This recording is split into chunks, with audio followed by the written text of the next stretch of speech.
still feeling the hangover of having a week and not recovered, but it's great to see that everybody has come out. Good afternoon. I'm Adam Appel, IPI Vice President, and it is indeed my pleasure to welcome you all to this special event launching the 2024 Multilateralism Index, produced in partnership with the Institute for Economics and Peace, IEP. This is the second edition of the index following the 2022 pilot report, which served as a proof of concept. It's no small task to set out to measure the state of a sprawling and complex multilateral system. But if you believe that is indeed what we set out to do, and it would not have been possible without our partnership with IEP. The index, I've learned, is a very particular tool. Indices can obscure or enlighten, depending upon how they are framed, and it is a delicate task. Building them is both an art and a science, and in the peace and security world, the Institute for Economics and Peace have become the go-to craftsmen in this domain. And so I would like to thank in particular IEP's Alex Bedovi, who served as research director on this project, as well as the project's lead data analyst, IEP's Paulina Bijaka, and our main point of contact, Michael Collins, who is here, IEP's executive director for the Americas.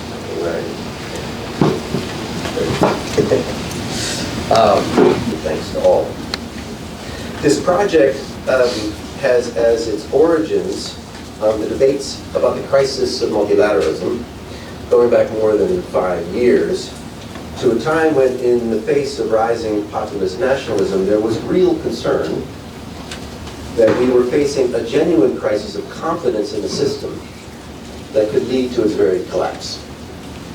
That crisis continues today. One could say it has become even more acute. All one has to do is look at the daily headlines to know all is not well in the world today. Whether that's related to the multilateral system or not is part of our conversation. And yet, despite that sense of crisis, day to day, around the UN, here in New York, in Geneva, and around the world, the work of the multilateral system continues. And I would argue has quite positive impacts in many parts of the world. Indeed, just 2 weeks ago, we all witnessed the extraordinary achievement of international cooperation and the successful adoption by world leaders of the Pact for the Future, charting out the agreed terms for concrete actions for a safer, more prosperous, and inclusive future for all. Congratulations to all those who were part of that process. How that was possible in the context of such universally recognized global divisions is perhaps the topic for another day, but it does raise the question. What do we mean when we speak about a crisis of multilateralism? What parts of the system are in crisis? What parts are functioning reasonably well or not? Where is commitment strong? Where is it weakening? Where are we getting results, where not? And critically, what are the trends over time? The Multilateralism Index tries to answer some of these questions by assessing the changes in international cooperation over a 10-year period, 2013 to 2023, the first iteration took 2010 to 2020. And it examines metrics of participation, performance, and inclusivity across 5 domains: peace and security, human rights, climate action, public health, and trade. My colleague, IPI editor, research fellow, and the principal author of the index report, Albert Trickhart, will present the main findings of the index shortly, followed by our panel discussion here. But before we get to our panel, I am truly grateful to introduce further opening remarks from 2, I would say, past, present, and future supporters of the index and great friends of IPI.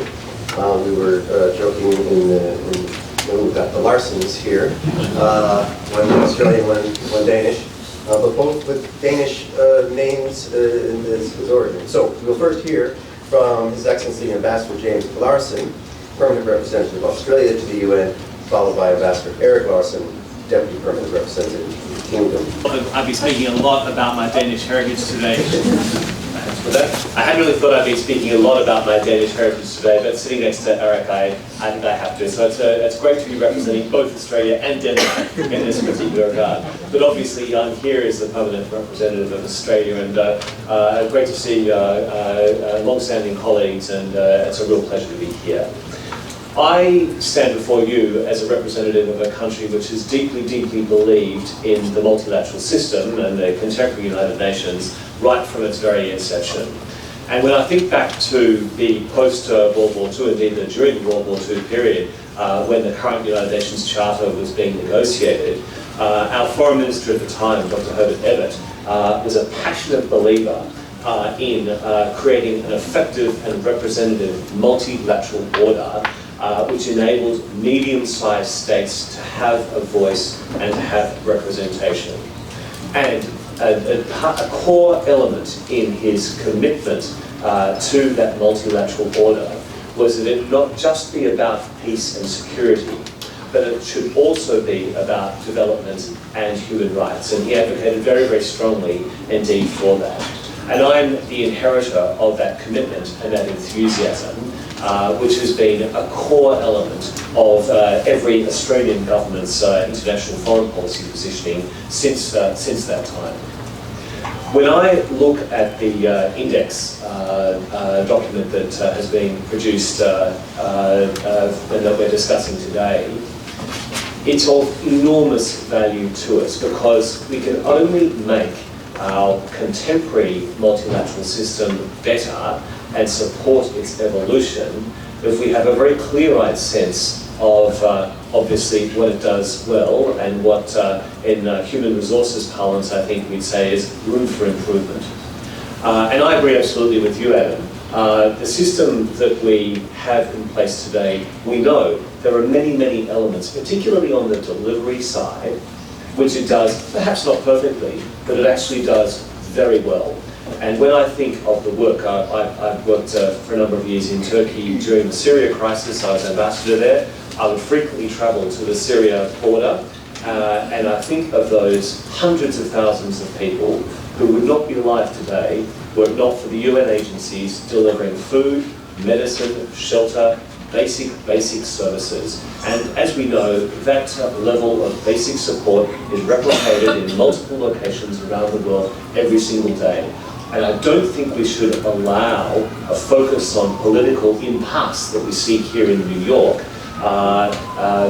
obscure for us the important delivery work that is done by those agencies and by those humanitarian workers who risk their lives in very real ways every single moment. And I won't go through it here, but as we know, there's a plethora of multilateral instruments which are indeed the product of work across the road here that we rely on for all the conventional things that a globalized community needs. So we should not absolutely allow us to be distracted by a political impasse to conclude that the entirety of the system needs to be jettisoned.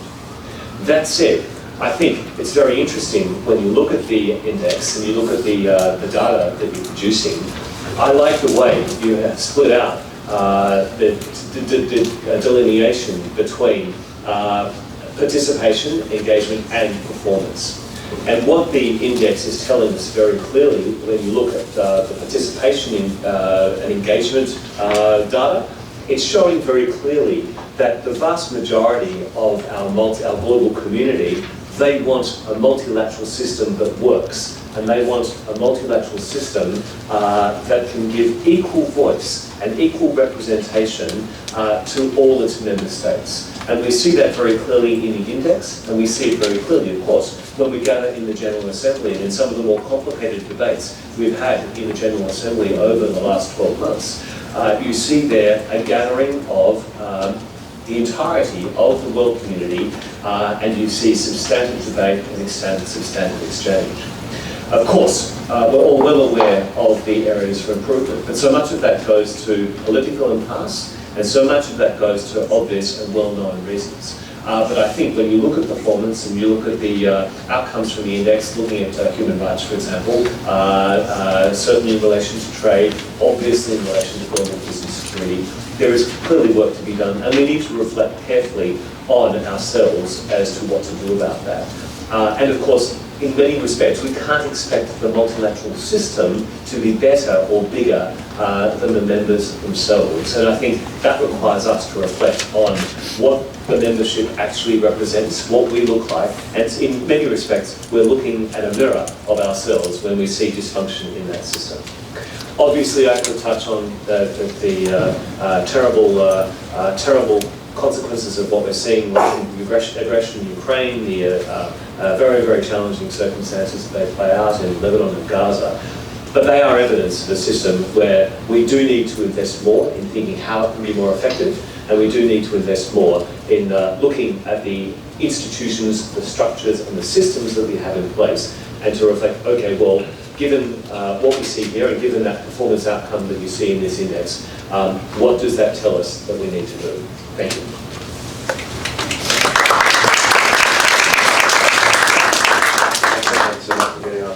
It's good to be here today and good to see all of you.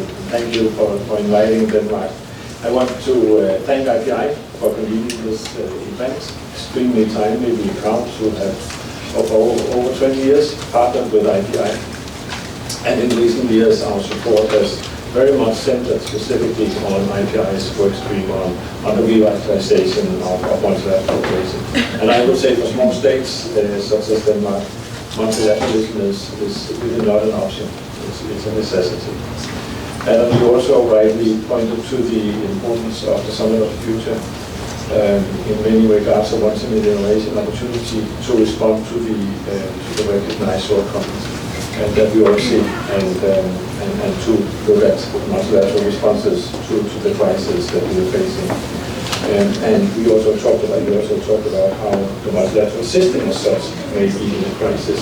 But in some respects, there is hope in the fact that we will manage to quite manifestly with the UN member states to the pact, to really show that we continue an engagement in the multilateral system.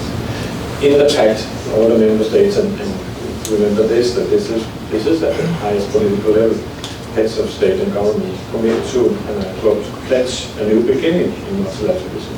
This is in paragraph 7. And further, in the operative paragraphs of the text, member states commit to strengthen and reinvigorate our commitments to multilateralism. These are very important words. So yes, indeed, we face many challenges. We recognize this. We recognize that we need a global system, far more equal than today, a global system promoting mutual solidarity, fair representation for a future with more equality. By recognizing these challenges, most member states also recognize that the UN is by far the most important global organization for collective action to address just these problems.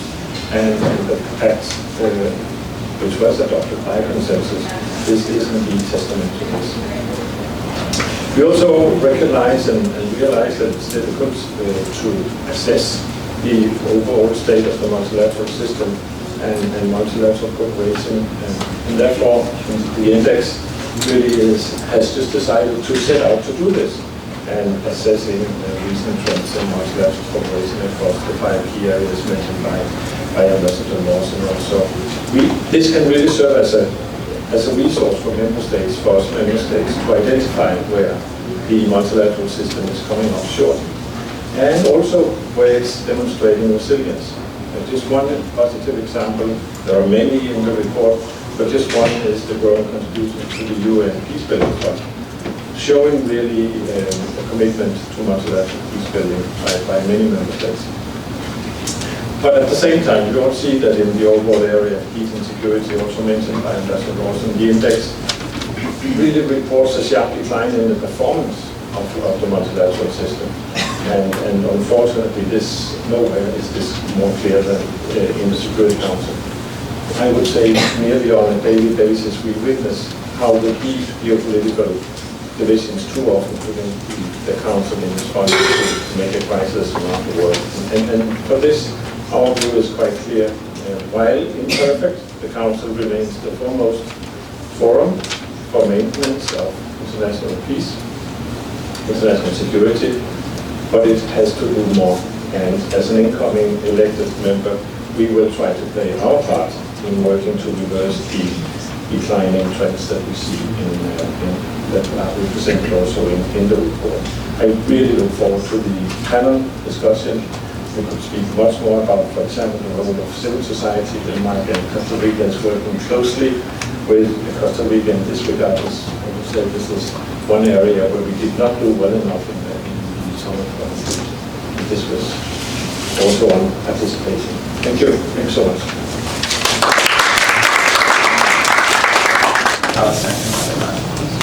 There's also been a decline in the number and durability of peace agreements. Of course, this can't all be attributed to failures of multilateralism, but it's clear that the Security Council in particular is increasingly unable to respond to the most urgent threats to global peace and security. Increasingly, the UN's role has not been to prevent or resolve conflict, but to alleviate suffering through humanitarian aid. I won't repeat how this decline in performance is played out across every domain, because I think you'll all be very familiar with this. It's widely recognized that human rights protections have been decreasing across the globe, that we've lost decades of progress on global public health since the COVID-19 pandemic, that our climate action continues to fall short of what's needed, and that multilateral cooperation on trade has essentially stalled with the current moribund status of WTO negotiations. So then to move on to the next dimension, which is participation. And this refers to the extent to which states are supporting or using the multilateral system. And one of the biggest takeaways from the index is that we see a bit of a divergence between the trends on performance and participation, because the index actually shows that there has not been a major drop-off in participation within the multilateral system by member states. And in fact, in many of the domains, participation has increased. So this signals that member states remain engaged in the multilateral system despite the declines in performance. And I think this can be showcased by the Summit of the Future, which was in many ways convened in recognition of the decline in performance that we've seen, but reflected member states coming together and, despite a last-minute attempt to derail the Pact for the Future, overwhelmingly supporting that pact. At the same time, there are a couple of reasons that I think we should be cautious about being too optimistic about the way we're interpreting this increase in participation that the index shows. One of those is that this area is particularly difficult to quantify, and so we're relying on indicators like financial contributions to the UN, which disproportionately might reflect participation by wealthier states, and participation in multilateral treaties and agreements, which hasn't necessarily changed significantly over the past decade. We also have other indicators in there as well, but I think it's important to be mindful about the limitations of some of the indicators that we have available. The other reason is that increased participation does not necessarily equate with increased cooperation. And in some cases, we're seeing member states continuing to engage in the multilateral system, but more in the spirit of contestation within that system rather than cooperation. One place we can look for this is in the human rights system. The index finds that participation in the human rights system has increased, but at the same time, many states are not necessarily participating in the human rights system out of a commitment to human rights, but perhaps more to shape the direction of that system. So for example, one of the main findings of the index is that the average human rights score of countries that are sitting on the UN Human Rights Council is actually lower than the global average human rights score of all countries. The final dimension that I want to reflect on is inclusivity. And this is an area where the index registers increases across every domain. That's because of two main trends that the index is identifying. One is the steady growth in the number of NGOs engaging with the UN system. And the second is increases in the representation of women across almost every part of the UN system, including at the leadership level. Of course, we're still far short of gender parity, but there have been steady improvements. This is particularly the case within UN Secretariat, within UN agencies. Progress has been much slower among, for example, the share of permanent representatives who are women, which is still only around a quarter. Thank you very much, Adam, Excellencies, fellow panelists, my dear friends. Let me start by stressing that I welcome the news in this year's index that women are taking on leadership roles in global governance and deploying to peacekeeping operation in a peace a rising tide. And we should work to hasten that progress into a great wave. Today, for the first time, over half of the senior appointments in the Secretariat are women, as are the majority of all staff in UN support entities. Tomorrow, women shall take the lead across the UN field entities as well. And hopefully, after 80 years of uninterrupted male leadership, the next Secretary General must be a woman.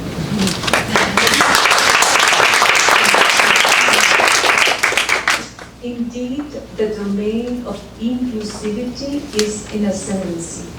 In other domains, however, the index confirms our most dire suspicions. I note with great concern that the domain of peace and security is, in fact, deteriorating more than any other. Armed as we are with the index, with the certainty of the situation facing peace and security, we can do more to amend it than we could ever have done with a mere sense of the situation. The index shows that our greatest challenge in this domain is the abuse of the veto in the Security Council and the failure of treaties to ensure lasting peace as they have been arranged. In answer, we now have the veto initiative thanks to a small group of states led by Liechtenstein, another small state.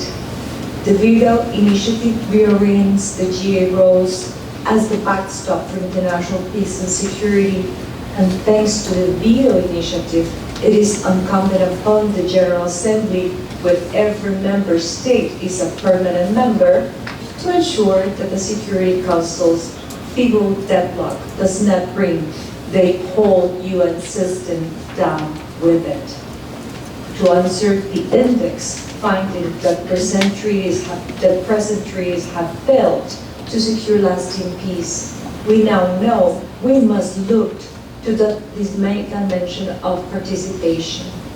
On this point, the always vital field of nuclear disarmament provides us with an example of this problem.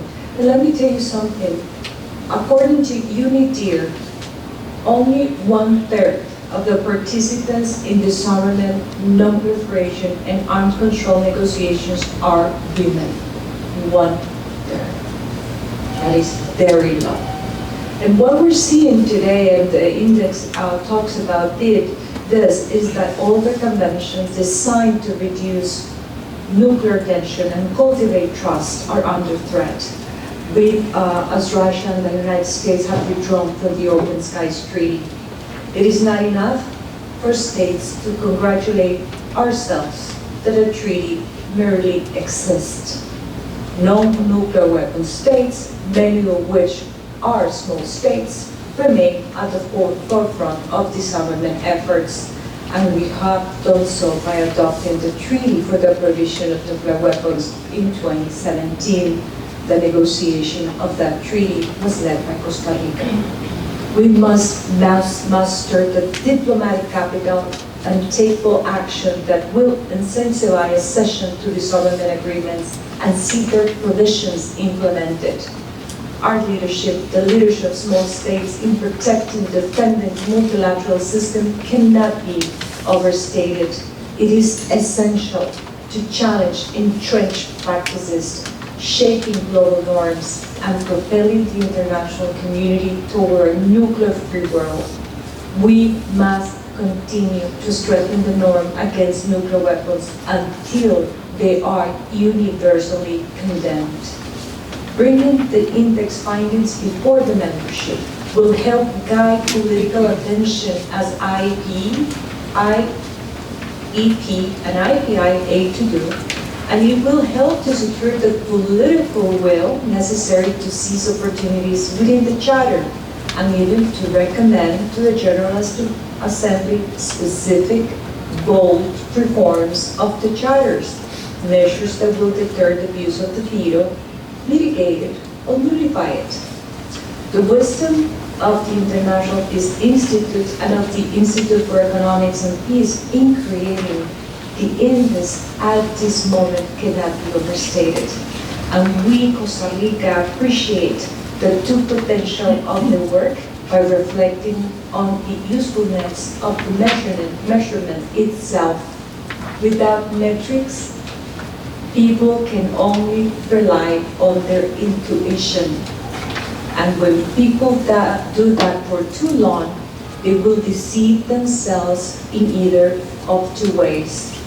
They come to think their intuition is blind, which leads to despair, or they come to think their intuition is perfect, which leads to disaster. Whoever says this sea is uncrossable or this ship is unsinkable has simply failed to measure. Thanks to the index, we will measure, and we will acknowledge the true value of every step we take. Thus, the index will not only help us to manage enterprises in the multilateral system, it will help us manage ourselves as negotiators and collaborators. It will allow us to see beyond intuition and allow us to heal the multilateral system by forging consensus on the common ground of objectivity. And that is the only ground on which consensus can ever be forged. You don't find consensus, you forge it. To those in this room and to those joining us remotely, I urge you and your staff to monitor the Multilateralism Index. Bring it before your committees and report it to your capitals so we can apply its lessons by showing us the true state of participation, performance, and inclusivity across the domains of the multilateral system.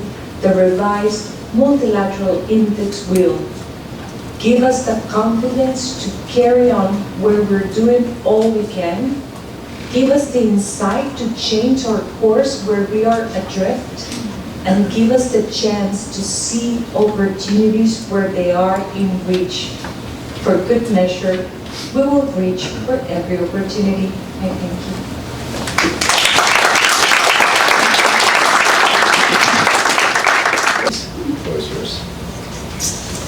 Great, thank you so much, Adam. I am so honored to be part of this panel with the distinguished ambassadors, and to speak after Ambassador Chan is quite daunting. So let's completely shift a bit, if you don't mind. She is so inspiring, and I've learned so much from her, especially her leadership of women, but of everybody in the system, and really pushing us to be bolder and more ambitious. And so with that note, I do want to just start with where she ended, which is about opportunities in reach. And I really do appreciate this effort to review, in a way, the previous Multilateralism Index and to update it. This is a great contribution. As Ambassador Chan said, you don't know what you're looking at unless you have a way to measure it, and unless we're actually looking at the evidence to see what's going on. And I think it's a great way to really get at the conversation about whether multilateralism is in crisis. I use this, the previous iteration of this, to teach my students. I teach a class of undergrads at Princeton once one semester a year, that's literally called Multilateralism in Crisis, ? How to make international institutions work better. And this is such a great contribution to that, so I'm looking forward to that. So, It is true that I think and the Summit of the Future just demonstrated this, there are calls for solving the crisis in multilateralism, and we really do have to understand where that is. And so just drawing on both Ambassador Larson's comments earlier, that the system and the dysfunction is a mirror of ourselves. I would add that it is also, it's not just a mirror of dysfunction, but I actually think there are highlights and areas where we can have success that we should draw on. And so I want to emphasize that in my comments, and then I'll turn to the bad news. Eric Larson mentioned, where do we show resilience? And so I want to start there, because I think there is optimism among all of the doom and gloom.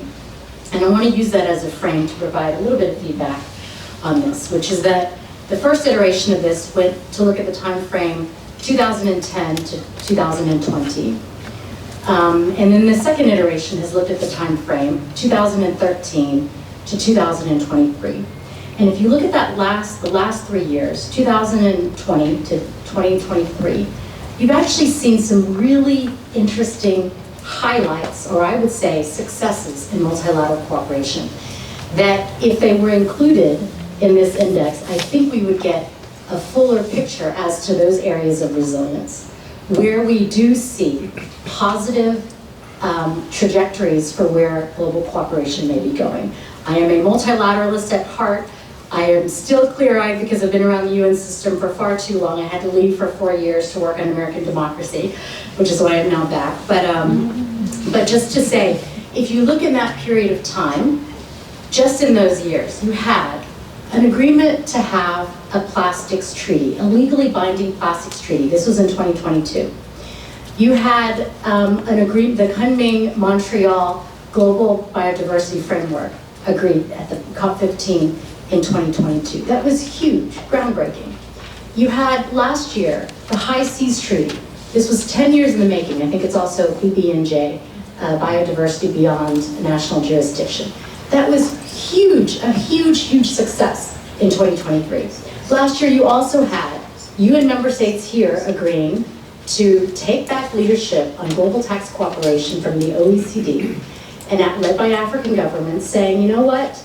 We are at the wrong end of the stick in terms of global tax cooperation, and we now need to have a say on those things that impact us.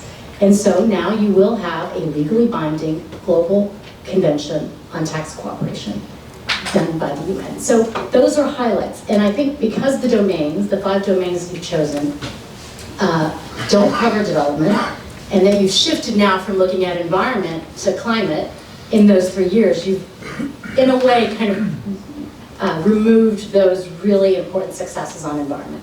Biodiversity, plastics, high seas, and I think there's others as well. So I would really encourage you to include those issues, those treaties. And by the way, when you look at the treaties that you're working off of, most of them are from the 90s and early 2000s. They're not in recent years. So I would say there is a trajectory here.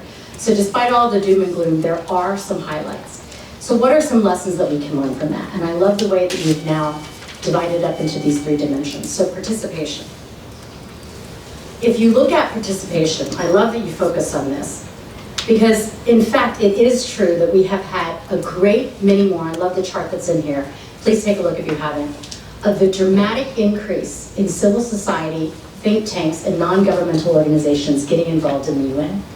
When I was helping to try to craft what the next set of development goals were back in starting in 2011, 2012, 13, 14, and 15, we knew that the Sustainable Development Goals could not be created in the same way that the MDGs were, which were, and this is not an exaggeration, created in a dark, windowless room by basically 4 men.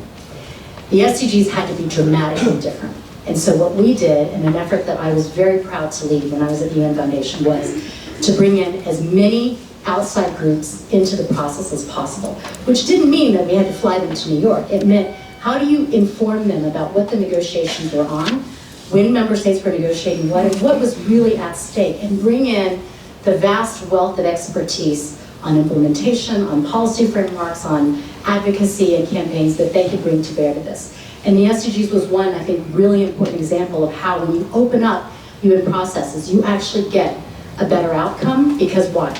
Everyone around the world knows what the SDGs are. My daughter, my mother knows what they are, right? You can't turn around, you can't turn left without hearing somebody say, oh yes, the SDGs. That wasn't the case with the MDGs. It's a universal agenda, it's transformative. So the fact that we were able to increase participation there, I think is really important, and I think you can't go back. There is now a practice, despite what happened in the Summit of the Future. Yes, NGOs and think tanks and civil society were not involved in the room, but they were there. And I'm looking at some of you in the room who are at the leadership of trying to bring in and include those outside voices in this. So we cannot go back. That means that, of course, multilateralism is messy. We have 169 targets in the SDGs for a reason. When you bring in 7 billion people and ask for their perspective, you're going to get a lot of targets. You're going to get a lot of ideas. That doesn't mean that it's a bad thing necessarily. So participation, I'm really glad to see that highlighted here. Second on participation is the Global South. And this also gets to the other point, dimension about inclusivity. There is a dramatic increase in the engagement of Global South actors in the UN system. Folks that are led by Ambassador Chan in Costa Rica and Singapore and the small states, but not just that. The least developed countries, we worked very closely with them on the Financing for Development agenda in 2015. The Africa Group, you just heard about their participation, their leadership on tax cooperation.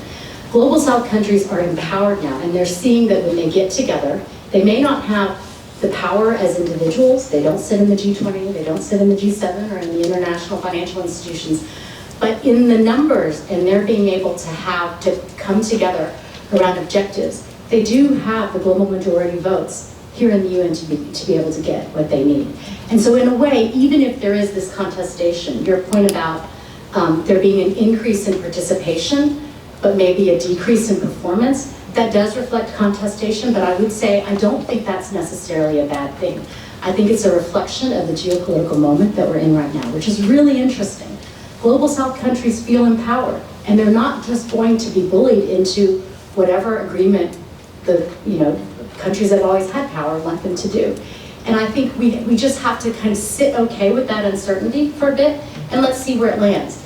It is a contestation of what the future of multilateralism looks like, and those of us who care about the system need to really invest in that. And I love that Denmark and Costa Rica are really investing in and trying to help engage outside actors in civil society, because I think that is the way that the future of multilateralism is going to go.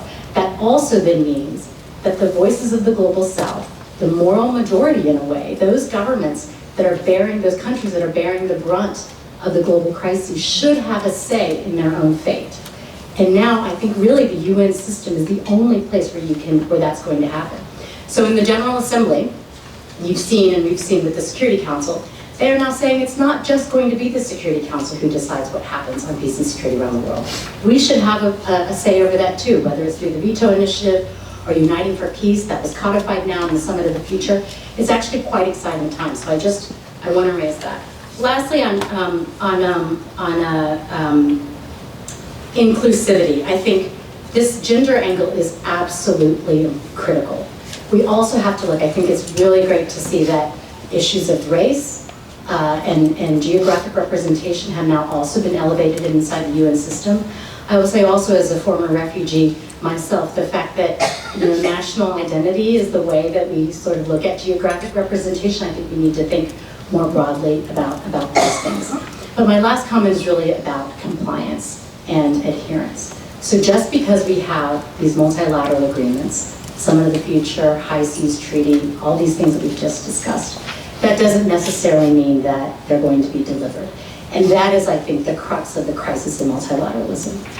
People around the world, I love that you talked about public perceptions, they see the UN as the place to address peace and security issues. And yet, even with the crises and the inability of the Security Council to deal with those things, that is what everybody sees the UN as still being the prime actor on. So I'd love for us to see, how do we then make sure that those norms and values are adhered to? If we say that we're going to, if we say that we're going to deal with high seas jurisdiction and how we manage the high seas, how are we really going to do it? And I don't think it's going to be just up to governments, and it's not just in the hands of the most powerful countries in the world to decide how much money they will give or what policies they will change. It's actually up to all of us, and that is really, I think, the way that multilateralism will go. And so I love the way that you laid this out. I think it's a lot of food for thought. And I congratulate you, and also would love to continue to see how we learn lessons from this and build on them so that we can have a better multilateral.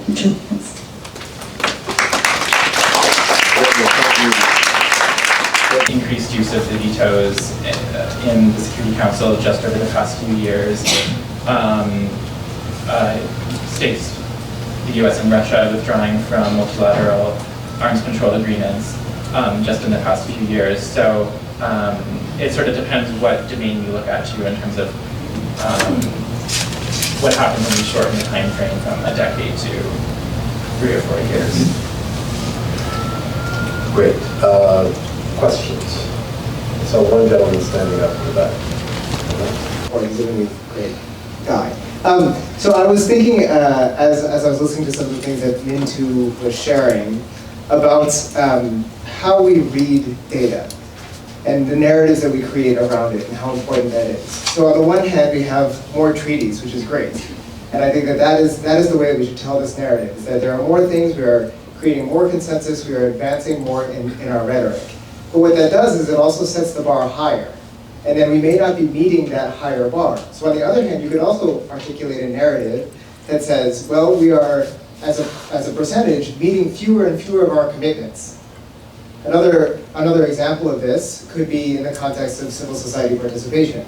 There are more and more NGOs who are engaged in the process, but then if the space is only open to a certain number, you can say the percentage of NGOs engaging is lower and lower. And I think that we have to be very careful about how the narratives we tell around the data that we are offering, because I'm more the optimist side, similar to Mintu, as many in this room probably know. But I also do recognize that even with these increases in good things, that rate of change is less than the rate of change of crisis. That is to say, crisis is accelerating more quickly than our multilateral system can accommodate. And I think this is part of the narrative that I think we need to be telling. And I'm just curious if in your research, in the articulation of this report, or even some examples from others, how have you seen these narratives sort of shift the way people are thinking about challenges, and how do we create that positive narrative that can allow others to come and join us optimistically rather than with a sense of despair? Thanks. Great, thank you. Good. Over here, good. One there, and then over here to the left. Yeah. Oh, go ahead. Please. Sure. Thank you so much for this wonderful panel. My name is Yasmina Baran. I'm Chief of Foresight in UNICEF. So my question is about the future, obviously, because I'm the head of Foresight. How do you see, looking at these trends, they are going to be evolving in the future? And what happens if participation continues to increase, but we see further decrease in performance? What would that potentially lead to? And also, any suggestions on how we can actually reach that desired level of performance in the future? What are the steps that need to be taken? Thank you. We'll take one more back here. Thanks. My name is Henk-Jan Rippen. I'm the permanent observer of the International Development Law Organization and a long-time UN staffer. A couple of points. First, nobody mentioned the Charter, unless I missed it. But I think this is also a sign of the incredible endurance of multilateralism. That document is an incredible lasting document. We could not do better. If we would have drafted it now, we would maybe use some other terms like multi-stakeholder participation or something like that. But it's an enduring document. It just needs to be enforced, and it needs to be implementation is really the issue. And I'm wondering whether somebody can comment on that, whether we have other mechanisms to do that, including GA resolutions to override vetoes, for example. Second point I want to make is the rise of non-state actors. And it's partly what Mintu was saying.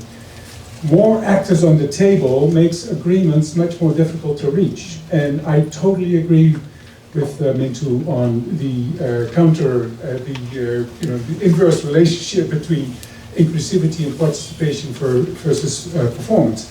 And in a way, it's a good thing. When I started at the UN, before the Berlin Wall came down, the developed countries were the most powerful countries. They were ruling the UN. And it's not the case anymore. And that's a good thing, despite the fact that I'm from a European country.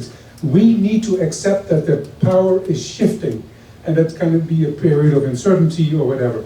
But there's also non-state actors in terms of NGOs and et cetera, which makes it also much more difficult to reach peace agreements, because there are like 1,000 non-state armed actors in Syria alone, but also at the UN. So it is a period where we need to get to new ways of discussing and getting to agreements. The last point I want to make is about data.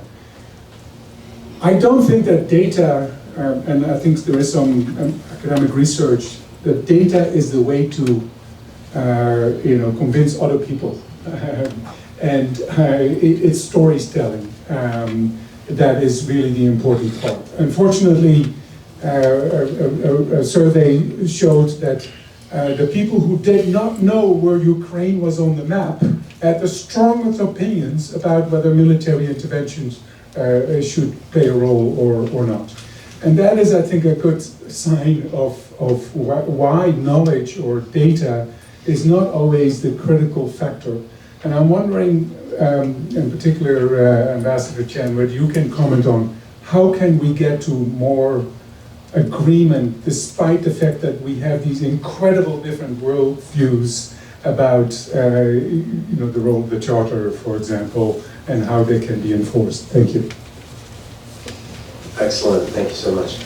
Unless we have one... My name is Benna Timsi. I'm the United Nations Youth Representative on Human Rights and Security on behalf of the Netherlands. And what we saw, like consulting a lot of young people in the Netherlands, was that also what we saw from research on the national freedom research in the Netherlands was that especially for young people, the freedom that they felt to express themselves and their freedom of assembly was declining. And this was very pronounced more for young people. And I think it's very interesting how you look also in the index to civil society and women. So I guess my question would be twofold. Maybe what are some insights that you saw of the participation of young people within multilateralism, but also I guess it relates to my point about freedom declining of speech. How can we make also this a meaningful engagement, and what is the quality of these engagements is that looked into, because that is essentially also about power. So when we come into these spaces, how do we make sure that we actually have something to say and that this engagement is of quality and that we can actually contribute into decisions being made? Wonderful, thank you so much. So we're going to come back to the power, the endurance of the Charter, and a rise of non-state actors. The engagement of more and more stakeholders makes it more difficult to come to agreement. So we do have questions on young people and the quality of engagement. It's not just about participation, but also about the quality of that participation. So there was a direct question to you about how, given the complexity of the context, how can we do a better job in coming to agreement with Thank you. I would say that the multilateral system is not in crisis. What we have a crisis is of leadership.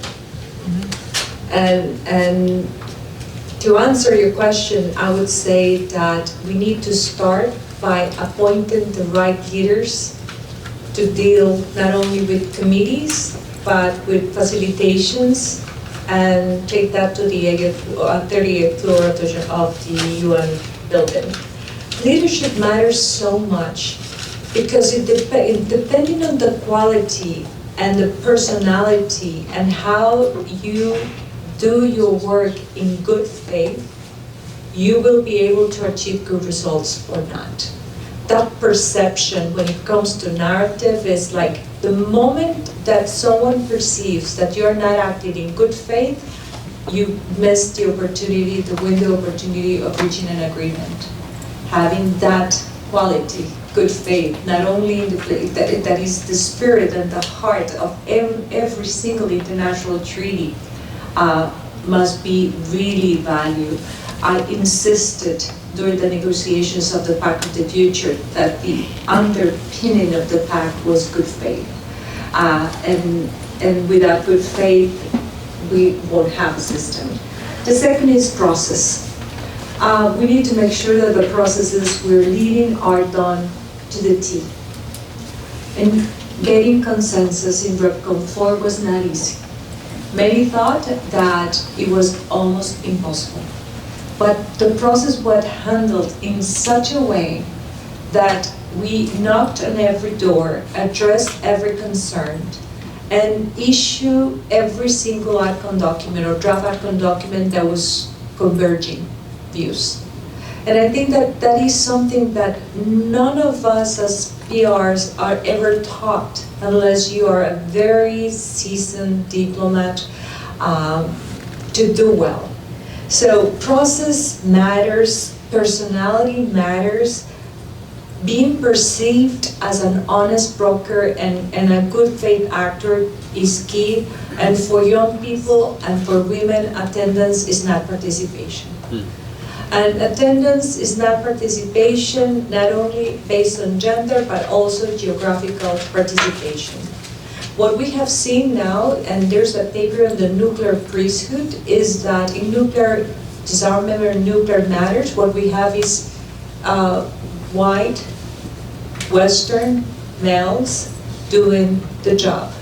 And that creates to a lot of assumptions. And there's no diversity in views, or nobody challenges those assumptions. So having geographical diversity, women from different backgrounds, people of color, will improve the decision-making process. So yes, and I don't like the term Global South because it's demeaning. We are the global majority. And the global majority does have a say. And I would say that my own region, Latin America and the Caribbean, are spearheading many processes and raising the level of ambition left and right.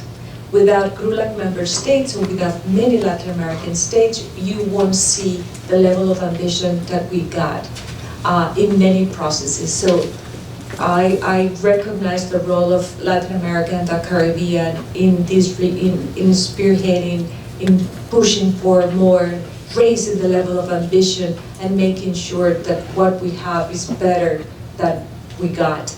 And at the end of the day, we have to make sure that the multilateral system works. The multilateral system for small states is our fulcrum. And without it, and reason, not force, is our lever. So we truly depend on the multilateral system. We don't need it to survive, we need it to thrive. Thank you. Excellent, thank you from the panel, and then we're going to, I'll turn over for closing to Volker of FES for closing. Would you please? Great, thank you so much. Great questions and comments. I love having a foresight person in the audience too. He holds us to it. So just going to go to Hank-Jan's question about the charter. I'm in active debates with some of you, even those in this room, about the charter in its endurance.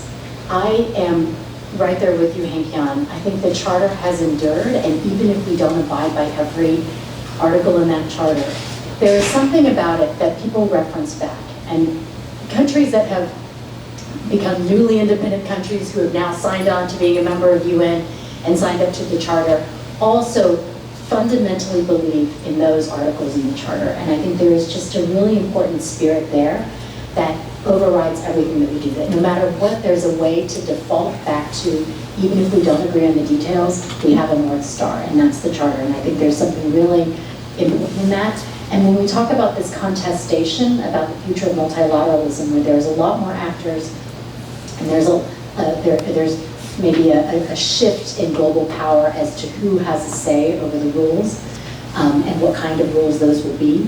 At the end of the day, I think where we're heading towards is essentially the sovereign equality of nations.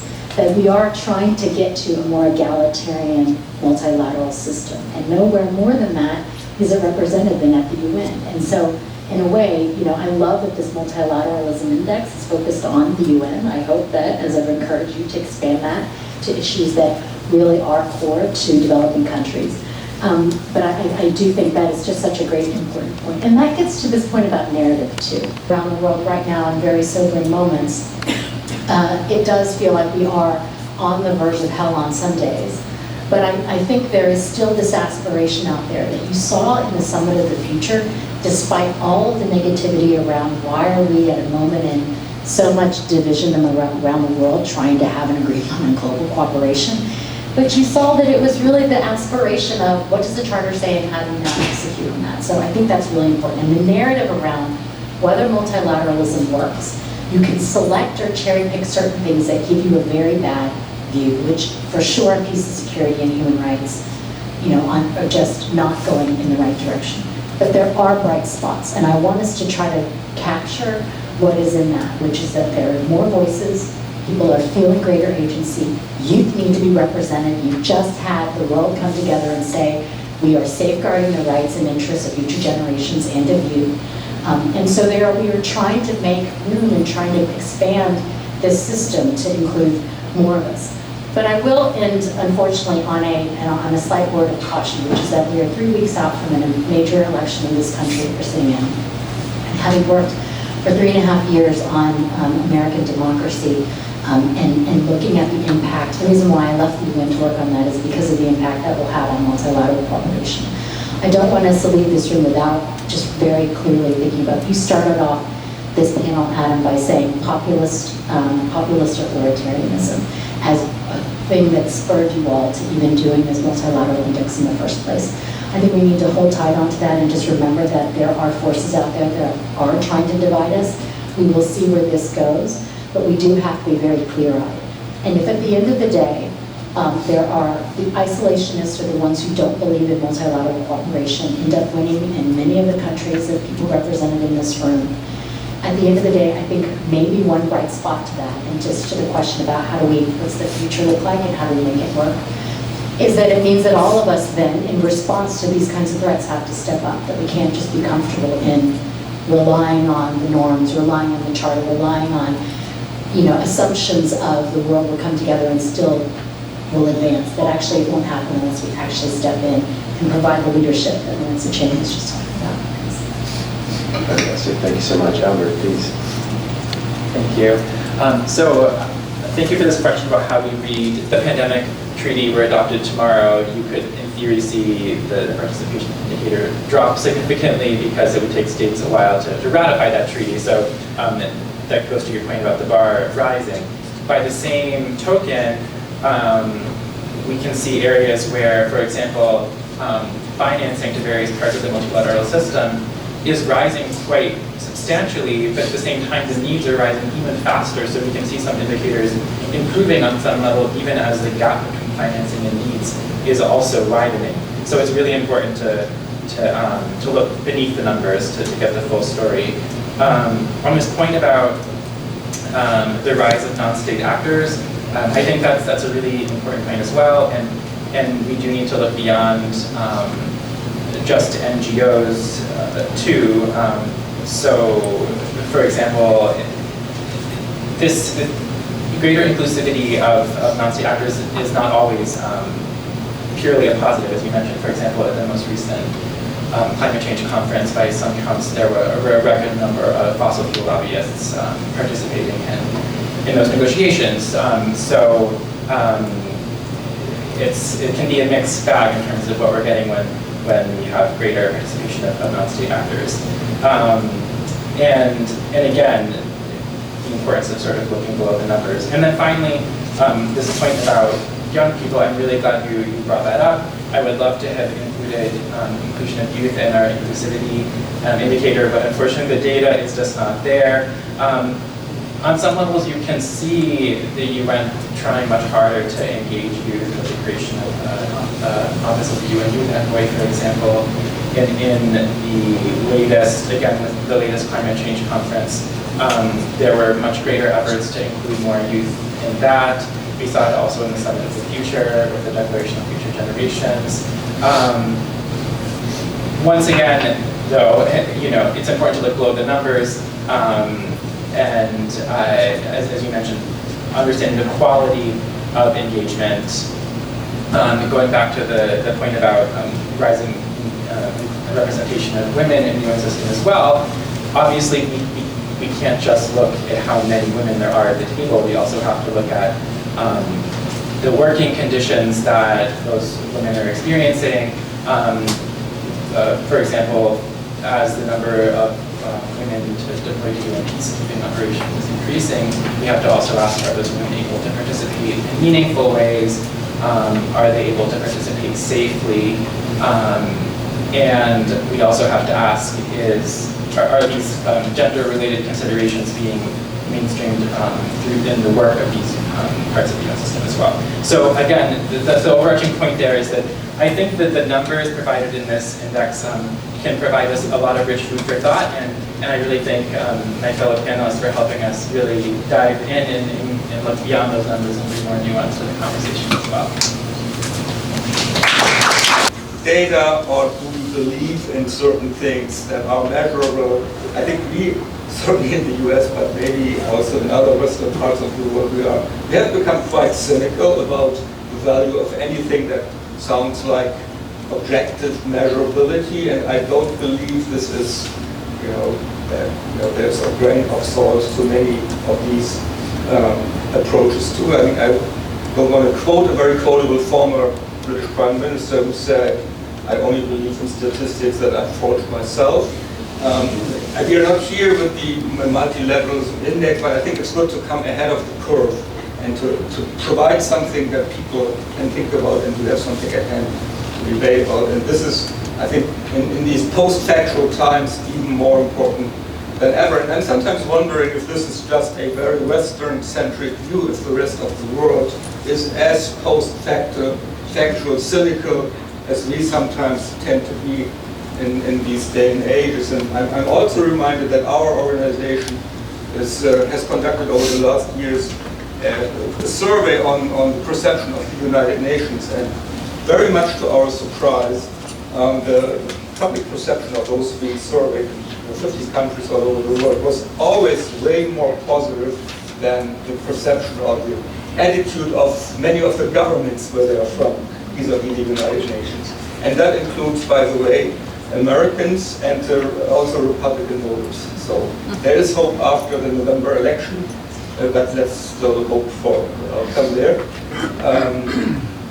One other observation that I had about the findings of the index, mentioned here many times before, the discrepancy between participation and the actual results, the performance, which, I mean, it is fascinating when you think about it that, now we're doing so much less with so much more. Whereas at the same time, the UN is always asked to do so much more with so much less in terms of financing and otherwise. And this disconnect, of course, has a connect. And so I want us all to think about, what that actually means. And this is, of course, also a plea to member states and others to put their money where their mouth is and to think about, what can and should be done in the framework of the UN. We mentioned it here several times, the question of implementing what we have signed up to the UN Charter, but also treaties. I personally think none of this can be implemented only by member states, but to think that only with increased NGO participation we will be all better off, I think this is, again, too simplistic, and it's always the question of how to make the right mix, or maybe playing sometimes indirectly ping pong, using influences of civil society through the UN and then on their domestic struggle. This is, by the way, for our organization, one of the reasons why we have an office here. I should mention we are a think tank affiliated with the German Social Democratic Party. We have 100 offices all over the world. So this is sometimes how I see we as a civil society organization can sometimes influence processes, believing that you need civil society, but also believing that governments, member states at the UN, also have to be held to account and live up to their promises, and they will not do that on their own, but just to think that we as civil society can do it all on our own is also naive. And so I would like to end and just saying we have to think where to come together most productively and push the envelope forward.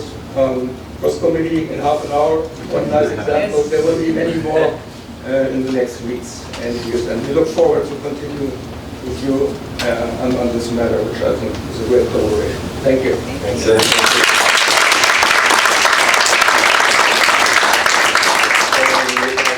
Thank you for everybody coming.